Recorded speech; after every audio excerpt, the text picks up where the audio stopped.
So today, we're going to talk about a digital heist, one that starts with something we all do, a simple online search.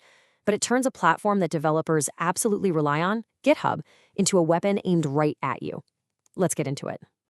I mean, come on, who hasn't been there? You're hunting for a free version of some pricey pro tool, maybe a mod for your favorite game, or just some little utility that's going to make your life easier.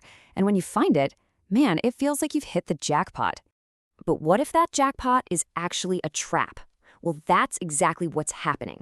Cybercriminals are taking advantage of the trust we all have in sites like GitHub, and they're hiding their malware right out in the open where millions of people are looking for legitimate software.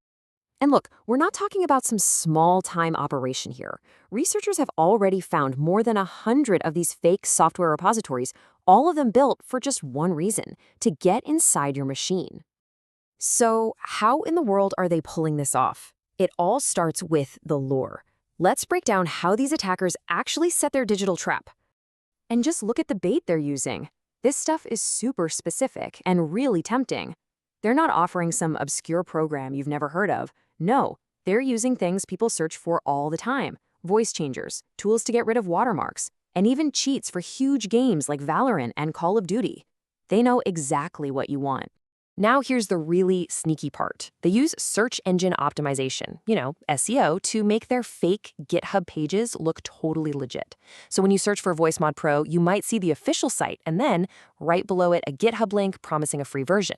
It looks real, it feels safe, but it's the first step of the attack. Okay, so you've clicked the link. The bait is taken. Now let's watch how the trap actually springs shut. The whole process is actually pretty straightforward, which is what makes it so effective. That GitHub page immediately sends you over to a download site that looks professional, but it's a fake. You click download, you get a zip file. The second you open that file and run the program, bam, the trap is sprung. So how does the malware hide so well? It uses this really clever trick called DLL sideloading. See, the main program you run, it actually is harmless, but it's been designed to call on a little helper file, a DLL, to work properly. The attackers just swap out the real helper file with their own malicious one. So the legitimate program you ran basically opens the front door and invites the malware right in, strolling past all your initial security.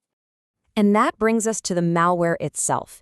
It's a new info stealer that's been named BoryptGrab, and its one and only purpose is to pull off a massive digital heist on your computer.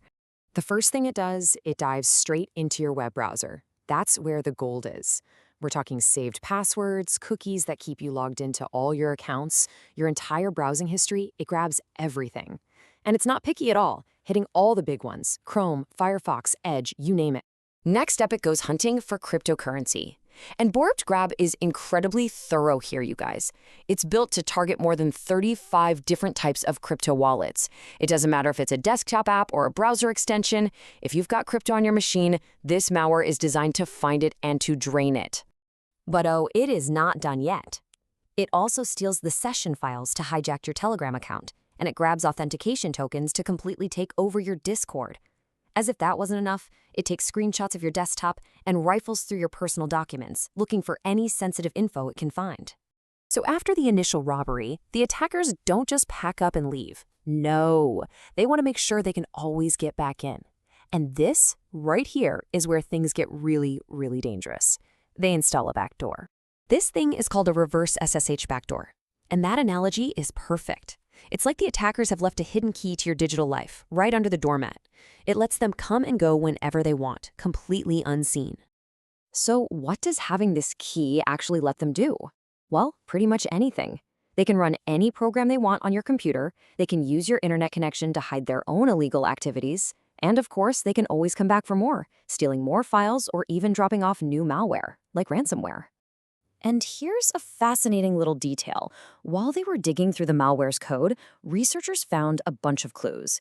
Things like comments and log messages written in Russian. Now, it's not a smoking gun, but it's a pretty strong hint about where this whole campaign might be coming from. Okay, so we've walked through the lure, the trap, and the heist. But let's zoom out for a second. What's the big picture here? Why is this specific threat so important for all of us to understand? This quote from Trend Micro really just nails it. The strategy here is to poison the well. By hiding their malware on platforms we're all taught to trust, like GitHub, these attackers are using our own sense of security against us. So, if you take anything away from this, please let it be these three things. First, no website is ever 100% safe. You have to be vigilant. Second, that free software you're searching for, it could end up costing you absolutely everything. And finally, the most important lesson of all. Always, always double check that you are downloading from the official, legitimate source. This entire campaign is just a powerful reminder that in our digital world, convenience can be a real enemy of caution. So the question is, how is this going to change the way you navigate it? Stay safe out there.